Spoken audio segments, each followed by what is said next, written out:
There were two sorts of lightsaber toys that Hasbro used to make when I was little. You know them.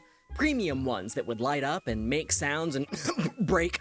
And then there were Nokia brick phone quality indestructible beasts forged in the heart of a dying star, which would close up all the way, lock with a button, and stow on your belt. The problem? The biggest unimportant problem of my childhood? The collapsible sabers don't light up, and the light-up sabers don't collapse. I missed the part of Star Wars when Obi-Wan used his hands to retract his saber to its minimum 7-inch blade length, and then carries it around the rest of the film held upright so it doesn't slither out like a snake giving birth in a world where snakes give birth. Now, in the 2020s, it seems like companies are finally trying to solve this problem. And I put it to the test by, well, aside from actual analysis, I threw each of them as far as I possibly could down the street to see if they'd break. It's like 100 degrees outside, but we're gonna throw some lightsabers. None of them broke. That's a good sign.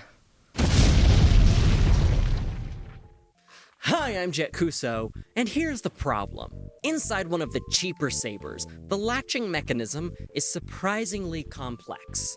And through the magic of having bought two of them a very long time ago, I was able to open it up. The button connects to a long, rigid shim running down the inside front of the hilt.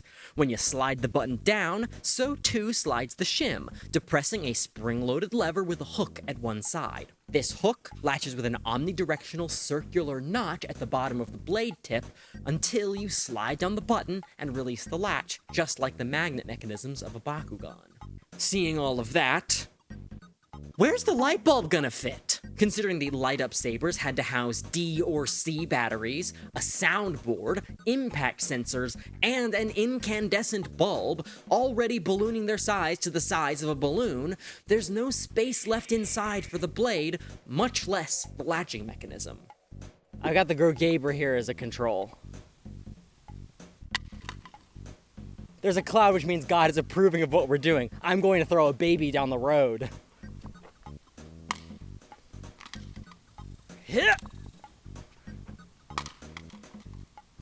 The baby's alive!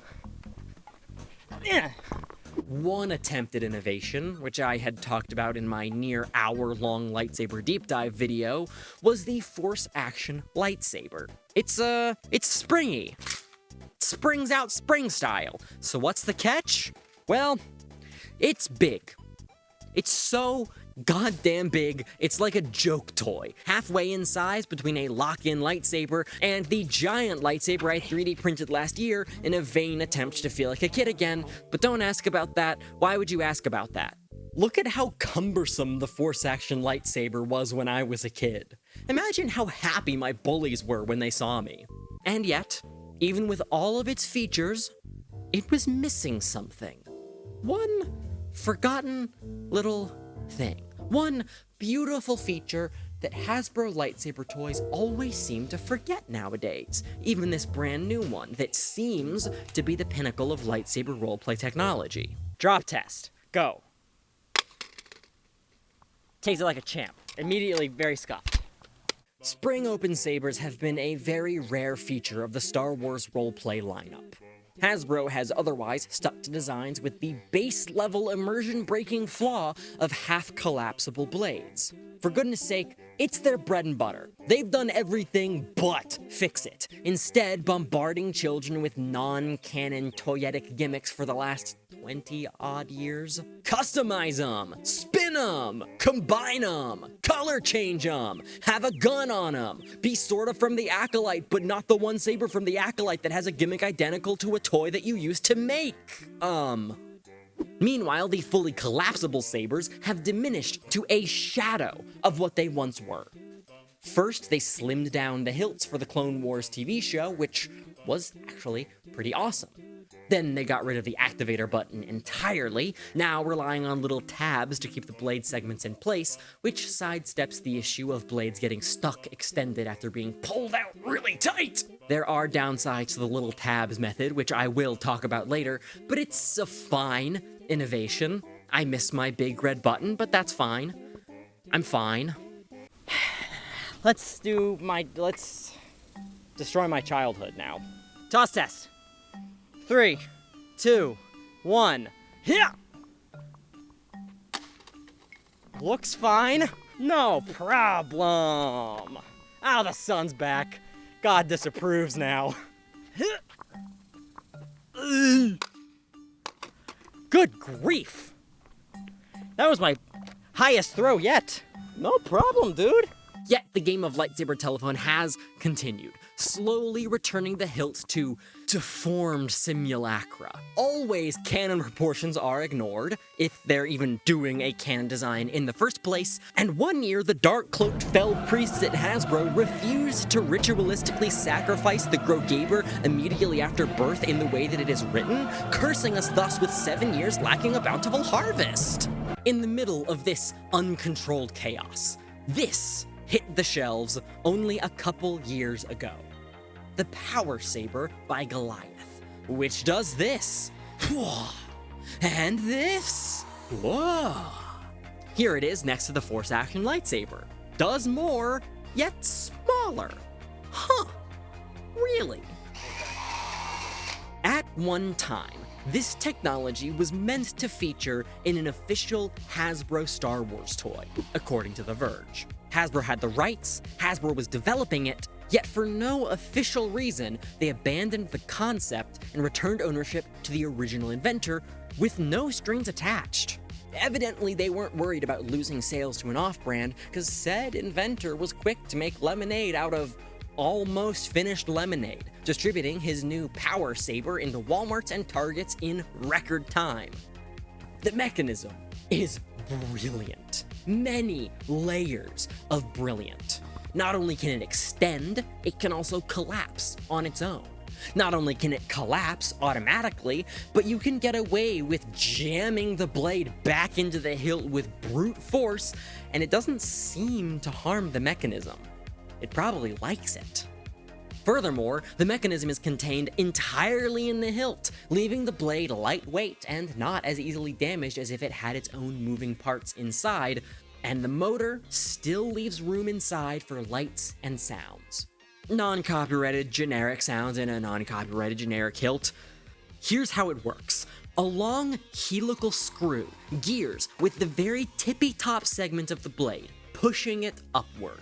As that segment fully extends and frictions into place, the next segment is pulled up into the path of the gear, which pushes the tip piece off of the gear. Repeat this for all 5 segments, and you've got a fully extended blade in seconds. It works backwards just as well. The bottom segment, still at the end of the helical gear, begins to retract. As soon as it's collapsed, the next segment is pulled down onto the gear and it retracts as well. Repeat until the blade has vanished like magic. So why would Hasbro cancel their version and give up the patent? It can't really be that the extending action is dangerous in itself, because all of the internals are soft enough that it has very little pushing power before the gear starts to slip or the motor registers resistance and cuts off. Either way, I'm not here to divine Hasbro's reasons for things, just to blame them for how sometimes they've been evil. Not in this case, but, you know, sometimes. You know when. Let's do a drop test. I'm so nervous about this one.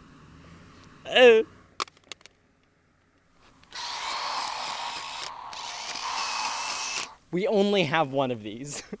Though the Power Saber got decent hype in the short-form content cycle, that doesn't seem to have translated to financial success. About a year out from the original launch, I found my Power Saber on clearance. Target clearance. The worst kind of clearance. Could it be the generic look of the hilt, making people think it's a low-end product? Could it be the $60 price tag? Yep. Once again, perhaps for the last time. Throw test. 3, 2, 1. Yeah. Ooh, I am not feeling good. Oh no. Oh dear. Oh dear. That's all casing, which points to a significantly brittler plastic. And with more weight, this makes sense. Surely not. Oh, the gear inside has come disconnected. That doesn't actually look that bad. Yeah, it does. Okay, sure, 60 big scary dollars. Other companies make sabers way more expensive than $60. Third-party electronics companies like DamienSaber blatantly use Canon designs totally unlicensed, selling hilts for hundreds of dollars. It's a massive industry. And while those aren't so comparable to the toy sabers, it shows there's a market for expensive-ass lightsabers. As long as they appear, well, like Star Wars collectibles. Is that legal? No! Chinese companies, at best, get away with it. If you're gonna rip off lightsabers in America, you'd better make it generic or you will get Disney sued. The worst kind of sued. Cheap dollar store toys can afford to avoid the Star Wars iconography because they're cheap toys. For everything else, without iconography, even the most high-tech lightsaber in the world will never be a collectible. Only a very expensive, cheap toy. Meanwhile, licensed or not, a DamienSaber Anakin-style hilt looks like it's from Star Wars. Say you don't care about a pretty shelf piece and you just want function over form. Well, why spend money on a generic design when you can buy one from DamienSaber that copies a dueling prop used on set in the movies? It'll still scare off your dates, but hey, at least they won't think you're poor. In fact, this hilt looks pretty cool. DamienSaber sent us this one for free, but you want this, don't you? Well, then you'd best get your personal finances in order with my sponsor, Monarch, an ad-free platform for managing and understanding your spending. I've needed this because my idea of budgeting is to not do it, and instead live in a constant state of fear trying to never spend money on anything. Well, Monarch has already been helping me replace that guilt with concrete data and slow, manageable goals. The flexible budgeting tools have been helpful in providing a sort of financial peace of mind and a sense of I know what the hell is going on here for once. I get to see on a graph how much I'm spending this month versus last month in a sort of big picture look that's actually very useful for me as a more intuitive, always trying to save kind of person. Then when it comes to specific areas I'm trying to cut down on, rather than relying on vibes alone, I can track what I'm actually spending on restaurants, gas, groceries, toys. In fact, I've set up a custom toys category because that's not normal. Monarch is a private and ad-free platform that does not sell your data. You're the customer, not the product, so everything is built to make the product feel good. It's cross-platform on both web and mobile, and it's couples ready, so you and your partner can see all of the same stuff and finally agree on a reasonable toys budget. Start your free trial and get 50% off of your first year using my link shown here on screen, or use the code KUSO50 for 50% off of the Monarch Core Tier subscription. At this point, you might be thinking, what about the real lightsabers made by the Hacksmith, or HeroTech's spinning, retractable, extendable, slightly duelable Magician's Cane Saber? If all this technology is possible, why can't we just get a basic, flick-out lightsaber with a light in it? Lo and behold, with the Power Saber's slow decline, here comes Hasbro to spit on its grave with a $25 product that I can't believe they haven't been making since the very moment LED technology got good enough. And I have problems with it. What could the problem possibly be when on paper they're everything I've ever dreamed of, to the point I almost didn't believe it when I saw them in the stores? It was only my brother messaging me with, "Hey, they finally did it," that I realized, oh yeah, they finally did it. Did they though? Did they?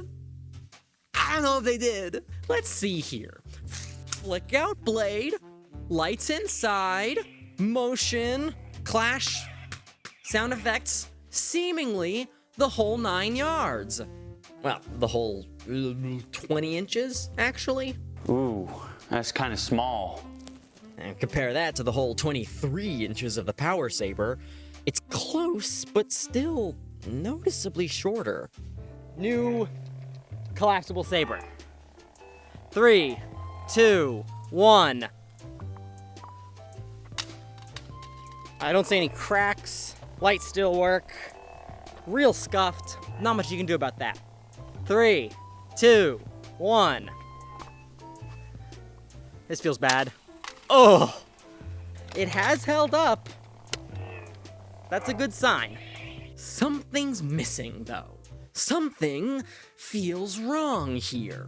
Obviously, it lacks the button latch. The blade friction fits out with the little tab system, and you can press the button to activate the lights and sounds. I hate the ugly, translucent dark green of the Luke blade, and the bluish LED inside looks bad. Then the friction fit tabs are so loose that the blades will just kind of randomly collapse when shaken too hard. But come on, it's less than half the price of the Power Saber. Is there really such a difference in play pattern between this and this? If we must sacrifice hilt size, price, durability, and the Star Wars iconography, is the motorized extension gimmick really worth it? I don't know, it's a pretty good gimmick. Bigger than the issue of these new sabers not automatically extending is the fact that they don't automatically retract. Having to grab the blade to collapse it remains a very big immersion break.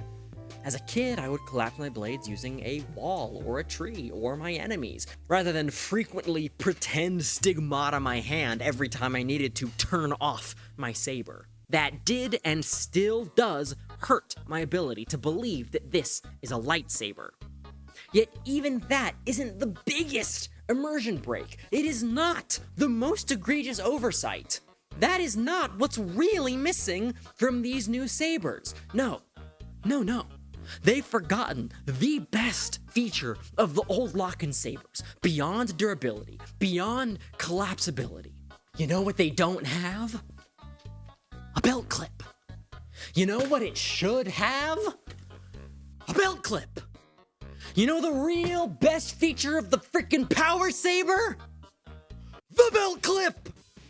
I'll accept a lot of BS. I'll accept weird proportions and short blades and dim lights and cheap sound effects. I don't care. But Hasbro, add a belt clip. Have you forgotten the reason we're here? Kids want to pretend to be a Jedi, and Jedi wear lightsabers on their freaking belts. A tater tot barely the age of 5 shouldn't have to custom fashion their own everyday carry rig just to walk around and feel like a Jedi. It should be included and encouraged. I get why they've forgotten. They've been making those loose emitter-mounted blades incompatible with turning your saber upside down for so long that they forgot you can just mold a tab of plastic on there and call it a day. I mourn for the little weirdo kids who won't be given an opportunity to embarrass themselves how they should by wearing a lightsaber to Walmart. They deserve that. Didn't they play test this? Did not one kid in a focus group say, I wish I could wear like how the Jedi wear their lightsabers? I don't know why I'm doing that voice for a child. Oh, but the lightsabers in the movies don't have belt hooks. I am gonna kill you with my fists. We are way past movie accuracy. You didn't finish the toy. You stopped before the finish line. You drove to the aquarium, but you never looked at the sharks. Fix it. Recall the line, glue a hook on, and ship them back out. Pay the Pinkertons to do it. I need to calm down. So yes, in a way, I feel a little bit bad being so mean to these things. They are, after all, closer to the dream than ever before. If I were to be very, very charitable, I'd point out just how locked in the old lock-in sabers actually were. Able to stay latched no matter how much running and jumping and rolling a kid might do while the saber is on their belt. That makes it a better toy, for one. But also, it's probably technically safer. If you put a belt hook on a saber that only uses loose friction fit tabs to lock the blade, it could randomly slide open and trip a kid while they're running on concrete. After all, The tabs have to be loose enough that a child's strength can flick it open. But is there really no in-between? No other mechanism that could securely lock a blade and let light pass through? They seem to have solved it with the Force Action Lightsaber 20 years ago, even though those didn't have belt loops for truly no good reason. To me, it reeks of design complacency. What's cheapest? The bare minimum that will still count as new. It's a toy designed to sell, not a toy designed for the realities of play. Which is, in my view, beyond just anti-consumer, it's a bad business move. If you can make a toy so functional that a kid won't want to put it down, a toy that a kid never has to put down even when they aren't actually playing with it, a toy that despite everything seems impossible to break, you are stitching your brand into that child's core memories. I have credit these sabers for making me a lifelong Star Wars fan. And if Hasbro won't carry out that legacy of thought-out design, I am glad that the Power Saber guys and third-party electronics companies like DamienSaber are doing it themselves. Anyway, thanks to DamienSaber for the lightsaber. There's an affiliate link in the description, and you can use code JETKUSO for a discount on any DamienSaber order, especially the Anakin Stunt Saber if you really want to feel like a real Star Wars movie boy. And thanks again to this video's sponsor, Monarch. You can use code KUSO50 for 50% off your Monarch core tier, or click the link in the description and use code KUSO50 for 50% off of a year-long subscription. Thanks for watching, this is Jett Kuso, and I'll see you next time. My goodness, on my last Bionicle video, I asked for your guys' support on Patreon, and you really showed up in droves. So I'm gonna thank my new patrons first, and then I'll do my normal reads. Thank you to my new Diamond patrons, Meownarchy, a.k.a. Roxy, a.k.a. Roxy, my new Titan patrons, Wayclarke, a dragon sitting on its hoard of dice, and TheNootLinja.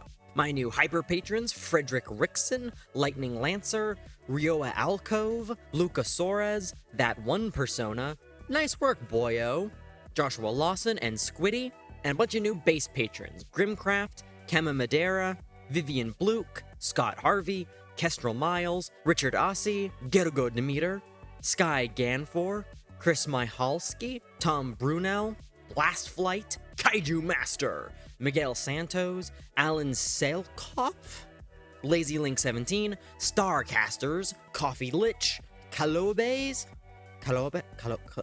and Cat. And thank you so much from the bottom of my heart to the patrons that have been here all along, like my Diamond patrons, LUCID, LANA, CHOOKA Bear, and RAZU Ryan, my Titan patrons, CR107, Gusano, Banana Jones, Chell, Douglas Fern, and HeartlineDai, and my Hyper patrons, Trouble, Mudorios, Orio, Forrest DC, Kevin Haji, and Hayden Carnett. You guys rock.